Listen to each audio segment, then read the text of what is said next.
किसान भाइयों नमस्कार। स्वागत है आप सभी का हमारे यूट्यूब चैनल डी फार्मिंग में। किसान भाइयों, जब हमारे आलू की फसल लगभग 70 दिन के बाद की अवस्था में होती है, उस स्टेज में आपको अपनी आलू की फसल में कुछ गलतियां नहीं करना है। अधिकतर किसान भाई ये गलतियां कर देते हैं, जिससे उन्हें बाद में पछताना पड़ता है और उनके उत्पादन पर भी काफ़ी ज़्यादा असर पड़ता है। तो इस वीडियो में हम कुछ ऐसी गलतियों के बारे में जानने की कोशिश करेंगे जिनको आपको अपनी फसल में नहीं करना है, जिससे आपको अधिक पैदावार भी मिलेगी, आपके आलू की साइज भी बढ़ेगी।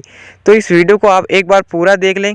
जो किसान भाई हमारे चैनल पर पहली बार आए, फटाफट से चैनल को सब्सक्राइब कर ले, पास में जो घंटी आती है उसे ज़रूर दबा ले। किसान भाइयों, बात करें आलू की फसल की, तो अधिकतर किसान भाइयों के आलू की फसल अभी लगभग 70 से 80 दिन की अवस्था में चल रही है।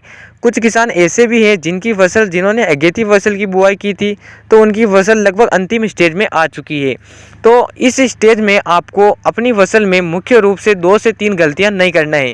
पहली चीज़, इस स्टेज में आपको अपनी फसल में पोटास की ज़्यादा आवश्यकता होती है, तो आपको पोटास का प्रयोग करते समय एक गलती नहीं करना है। इस स्टेज में अधिकतर किसान भाई ऐसे होते हैं जो कि एमओपी यानी कि म्यूरेट ऑफ पोटास का प्रयोग अपनी फसल में कर देते हैं, जो कि लाल चूर्ण के रूप में आता है। तो यहाँ पर किसान भाइयों आपको समझना होगा कि आपको पोटास का चयन एमओपी का नहीं करना है। इस स्टेज में आपको एनपीके के पानी में घुलनशील खाद एनपीके 0050 का उपयोग करना है, जिसमें केवल 50% पोटास मौजूद होता है। म्यूरेट ऑफ पोटास का उपयोग अगर आप करना चाहते हैं तो उसका उपयोग आप बुआई के अलावा लगभग 30 से 40 दिन की अवस्था तक कर सकते हैं।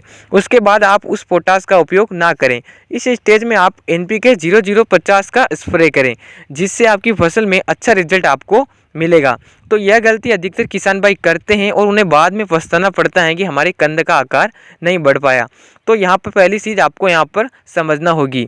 इसके अलावा भी आलू की अंतिम स्टेज में अगर आपकी फसल में पीलापन आ रहा है या पत्ते सूख रहे हैं, तो आपको ज़्यादा घबराना नहीं है। अधिकतर किसान भाई अचानक से उसमें यूरिया छिटक कर सिंचाई कर देते हैं।